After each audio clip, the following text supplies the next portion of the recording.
depuis 6 mois, et tous les membres de votre tribunal ainsi que les jurés. Mesdames et messieurs, distingués invités, je vous remercie aussi de l'intérêt que vous témoignez pour ce problème qui tient à cœur le peuple. 1885, ici à Berlin, 14 États réunis en conférence trouvaient un accord à l'amiable pour le partage de l'Afrique. Ils décidèrent de créer au cœur de l'Afrique un État. Un État sans douane, et disposèrent, dans le premier article de la conférence, que le commerce de toutes les nations y jouirait d'une complète liberté. Cet État, c'est mon pays, la République démocratique du Congo aujourd'hui. Ils proclamèrent solennellement, dans le 5e article, que toute puissance qui exerce ou qui exercerait des droits de souveraineté dans les territoires visés ne pourrait y concéder ni monopole, ni privilège d'aucune espèce en matière commerciale. Mesdames et messieurs, les sons des milliers de femmes, d'enfants habitant le nouvel État indépendant du Congo étaient scellés ici à Berlin. Et commença alors l'œuvre de déconstruction de l'identité des autochtones et la culture de la suprématie de la race blanche pour faire du noir la machine de production d'ivoire et de caoutchouc, comme l'a dit Madame Colette Bachmann.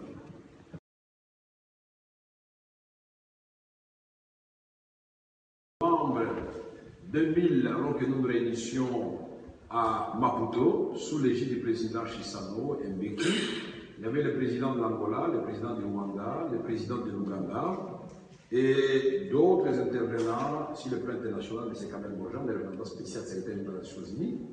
M. Laurent Désiré Kabila avait dit qu'il préfère mourir plutôt que de céder 1 mètre carré du territoire congolais. Et 1 mois et demi après, il est mort. Mais donc je voudrais dire que Bandro est revenu avec l'accord du président Kabila. Pression ou pas pression, ça ce sont des excuses qu'on trouve. Bandro revenir, ce n'est pas un péché, puisque nous avons un pays à la réglementation. Toute entreprise nationale ou internationale peut venir et investir chez nous, mais dans le respect de la réglementation de notre pays. Et quand cette réglementation est déficitaire, il appartient aux autorités congolaises de la corriger. Donc, nous disons que le retour de Bandro, c'était une illustration. Nous avons suivi le Belge qui a dirigé la Somenki, et nous sommes quelque part les enfants de la Somenki d'une manière ou d'une autre, les Kivusiens. Nous savions comment cette entreprise rayonnait, même si elle était paternaliste. Il n'y a pas de commune mesure entre la Somenki et Bandro. Et donc, nous voyons des hélicoptères partir de Touangiza vers les pays étrangers. Donc, aujourd'hui, il est incapable de dire, si vous posez la question à l'État congolais, quelle est la quantité d'eau que Bandro fait sortir chaque jour, on ne vous le dira pas. Bandro déclare ce qu'elle veut bien déclarer. Donc moi je considère que c'est une entreprise qui est venue investir au Congo, mais il ne faut pas lui jeter tous les péchés d'Israël. Il faut poser la question aux autorités congolaises, pourquoi vous laissez faire? Est-ce que ces autorités récupèrent de l'argent quelque part? Nous disons oui, les paradis fiscaux aujourd'hui, c'est plein d'argent des autorités congolaises. Est-ce que ça c'est Bandro? Donc nous disons les responsabilités sont partagées, c'est pourquoi ce tribunal est très intéressant. J'ai vu l'ancien directeur de la Somenki remettre des documents ici. Je crois que nous tous nous ferons la même chose. Tout celui qui a un témoignage à donner, il donne parce que nous sommes à la recherche de l'éclosion de la vérité. C'est la vérité va nous conduire vers une justice pour le peuple congolais, pour que plus rien de pareil, de dramatique n'arrive à notre pays. Vous étiez candidat, vous avez voyagé au Canada. Est-ce qu'à cette occasion, vous avez des contacts avec les sociétés minières et quelle est la teneur de vos conversations? Oui, je vois de quoi vous voulez parler. Parce que quand j'étais à l'Assemblée nationale, effectivement, j'ai ceci la liste des dossiers que j'allais évoquer. Il y avait eu le dossier de Fes Quantum, puisqu'à l'époque, paix à son âme, Katumba Manke, le président de la République, avait décidé de déposséder Fes Quantum de son titre minier au profit de M. Dan Gettler. Et puis finalement, ils ont vendu ça aux Kazakhs. Et moi, j'avais attiré l'attention du président de la République par écrit. Je ne connaissais pas, j'avais fait ce tour pour dire que le pays risque de payer des indemnités très lourdes à cette entreprise, d'autant plus qu'il y avait déjà un antécédent avec le président Laurent Désiré Kabila. Ce qui était arrivé arrivera. Aujourd'hui, le gouvernement congolais a payé 250 millions de dollars américains à Fescontour pour un investissement initial de 450 millions de dollars. Et quand ils ont vendu les titres aux Kazakhs, Fescontour a attaqué de nouveau. Les Kazakhs ont payé 900 millions de dollars si les avances des impôts à payer avec les Au Canada, je n'ai pas rencontré les gens de Fescontour. Ils avaient posé comme condition, ce n'est pas un secret, c'était dans la presse, ils avaient dit que pour soutenir M. Vital Kamerhe et M. Etienne Tshisekedi, nous devrions trouver un accord. Si nous avons un accord, ils vont nous soutenir. Mais la question que nous avons posée à Fescontour, en ce qui me concerne, et je pense que c'est la même question que Olivier Etienne Tshisekedi avait posée, mais vous allez nous soutenir en contrepartie de quoi?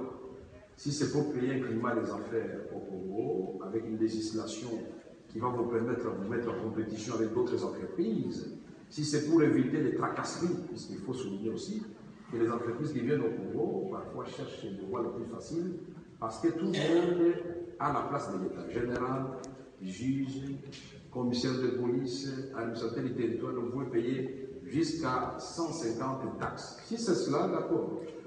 Mais ça n'a pas été fait, donc vous pouvez vous tranquilliser, parce que vous connaissez la suite et vous êtes bien informé, parce que vous avez parlé à la fois avec le président Tshisekedi, et vous avez parlé en son temps avec moi-même. Je considère que vous le faites, c'est pour les besoins du tribunal, donc ma réponse est restée la même.